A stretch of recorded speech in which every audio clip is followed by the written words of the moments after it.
Hello guys, welcome to lights of learning. कल हमारे देश के वित्त मंत्री द्वारा कुछ नई घोषणाएं की गई। ये सभी घोषणाएं आत्मनिर्भर भारत अभियान के तहत की गई। तो आज की ये वीडियो उन्हीं घोषणाओं पर आधारित है। So guys, let's start. आत्मनिर्भर अभियान के तहत कल की सभी घोषणाएं कोयला उत्पादन, खनन, रक्षा, अंतरिक्ष और परमाणु ऊर्जा से संबंधित थी। तो आज के इस वीडियो में हम उन्हीं क्षेत्रों से रिलेटेड पॉइंट्स को क्लियर करेंगे और उस पॉइंट्स के बारे में जानकारी देंगे। विभिन्न क्षेत्रों में किए गए सुधारों को जानने से पहले हम निवेश से जुड़े कुछ सुधारों के बारे में बात करते हैं। तो इन सुधारों में निवेश से संबंधित सुधार भी शामिल हैं। तो निवेश से संबंधित सुधारों में गवर्नमेंट SGOS यानी एम्पावर्ड ग्रुप ऑफ सेक्रेटरीज का गठन करेगी। इनका काम मुख्यतः विदेशी निवेश को आकर्षित करना होगा। इसी के साथ हर मंत्रालय में एक प्रोजेक्ट डेवलपमेंट सेल का निर्माण भी किया जाएगा, जो निवेशकों की पहचान और निवेशक को भारत को आकर्षित करने के लिए केंद्र तथा राज्य सरकारों की निवेशक के साथ तालमेल के साथ काम करेगा।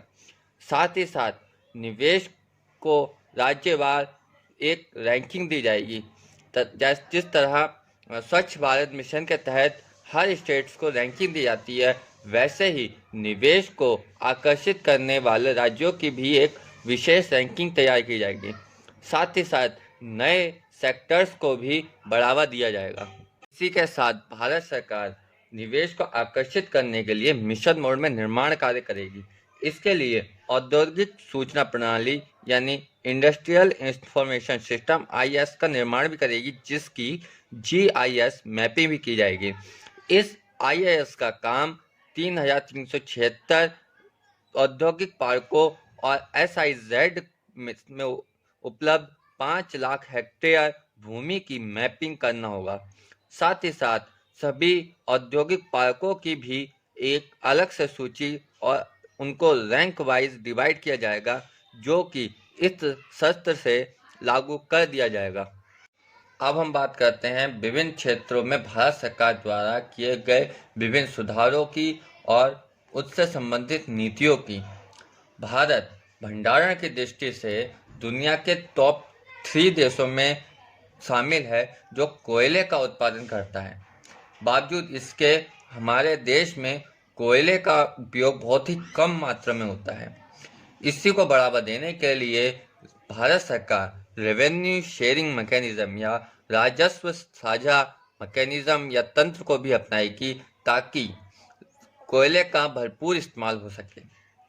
पहले स्टील प्लांट्स और बिजली उत्पादकों को ही कोयला दिया जाता था, पर अब इसकी ओपन ऑक्शन होगा ताकि ज़्यादा से ज़्यादा लोग इसका प्रयोग कर सकें। साथ ही साथ 50 ब्लॉक्स जो खनन मंत्रालय के अधीन आते हैं, उनको भी खनन के लिए ओपन किया जाएगा, जिस पे पात्रता की कोई विशेष कंडीशन नहीं होगी। केवल एक ही कंडीशन होगी और वो होगी upfront payment with a ceiling. कोयला खनन की दृष्टि से आंशिक तौर पर अन्वेषित क्षेत्रों में भी प्राइवेट सेक्टर्स की भागीदारी होगी, वो भी अन्वेषण का कार्य कर सकेंगे। इसी के साथ समय से पहले खनन की प्रक्रिया को पूरा करने वाले को इंसेंटिवाइज्ड भी किया जाएगा और उन्हें भी इसका फायदा मिलेगा। और यही नहीं, भारत सरकार कोल गैसिफिकेशन और लिक्विफिकेशन को भी प्रोत्साहित करेगी।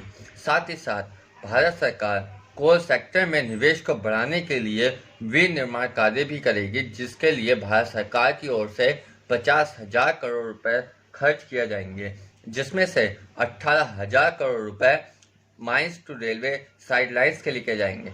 साथ ही साथ भारत सरकार कोल इंडिया लिमिटेड यानी CIL के पास जो खदानें हैं, उनको भी ऑक्शन के जरिए प्राइवेट ब्लॉक्स को उपलब्ध कराया जा सकेगा, ताकि कोयले का खनन और अधिक मात्रा में हो सके। इस अभियान के तहत भारत सरकार कंपोजिट एक्सप्लोरेशन कम माइनिंग कम प्रोडक्शन रिजीम को भी इंट्रोड्यूस करेगी। साथ ही साथ बॉक्साइट और कोयले से प्राप्त खनिजों को भी बड़ी मात्रा में नीलाम किया जाएगा। यह नीलामी 500 माइनिंग ब्लॉक्स में हो गई ताकि इससे एल्युमिनियम इंडस्ट्री को भी फायदा हो सके। भारत सरकार बंधी और अबंधी खदानों के बीच अंतर को भी खत्म करेगी ताकि उसको ट्रांसफर, खदानों की लीज और सेल ऑफ सरप्लस को भी मैनेज किया जा सके ताकि खदानों की जो एफिशिएंसी है वो और इंक्रीज हो सके। साथ ही साथ खनन मंत्रालय देश में उपस्थित विभिन्न तरह के खननों की एक सूची भी तैयार करेगा। साथ ही साथ रैशनल स्टैंप ड्यूटी को भी टाइम पर देने पर भारत सरकार द्वारा अवार्ड मिलेंगे। इस अभियान के तहत रक्षा क्षेत्र को भी आत्मनिर्भर बनाया जाएगा। इसके लिए मेक इन इंडिया को भी प्रोत्साहित किया जाएगा। साथ ही साथ ऑर्डिनरी फैक्ट्री बोर्ड की स्वायत्तता और दक्षता को और अधिक बढ़ाया जाएगा। साथ ही साथ ऑर्डिनरी फैक्ट्री बोर्ड की जवाबदेही भी सुनिश्चित की जाएगी। इसी के तहत FDI यानी फॉरेन डायरेक्ट इन्वेस्टमेंट के लिमिट को ऑटोमेटिक रूट के जरिए 49% से बढ़ाकर 74% कर दिया जाएगा। नए प्रोजेक्ट मैनेजमेंट यूनिट को भी स्थापित किया जाएगा और ट्रायल और टेस्टिंग की ओवरहॉलिंग भी की जाएगी। भारत सरकार सैटेलाइट यानी उपग्रहों के निर्माण, उनकी लॉन्चिंग और स्पेस बेस्ड सर्विस को प्राइवेट कंपनीज के लिए उपलब्ध कराएगी। साथ ही साथ प्राइवेट कंपनीज इसरो की फैसिलिटी का इस्तेमाल भी अपने इम्प्रूवमेंट के लिए कर सकेंगे।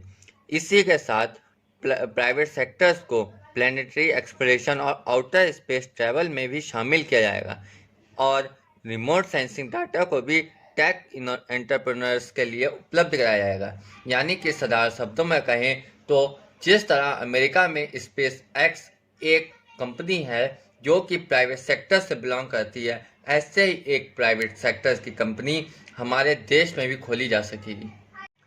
PPP मोड यानी पब्लिक प्राइवेट पार्टनरशिप के जरिए प्राइवेट सेक्टर्स भी परमाणुीय ऊर्जा से संबंधित रिसर्च और उन रिएक्टर्स का निर्माण कार्य कर सकेंगे। साथ ही साथ कैंसर और इसी तरह के अन्य रोगों से के इलाज के लिए भी प्राइवेट सेक्टर रिसर्च कर सकेंगे, जिससे कि मानवता को बढ़ाया जा सके। तो ये था आज का हमारा वीडियो। अगले वीडियो में हम इस अभियान से जुड़ी और अन्य जानकारी लेके आएंगे। तो हमारे चैनल को सब्सक्राइब करें, इस वीडियो को लाइक करें, नीचे कमेंट में अपने सुझाव दें और अपने दोस्तों के साथ शेयर करें। धन्यवाद। जय हिंद।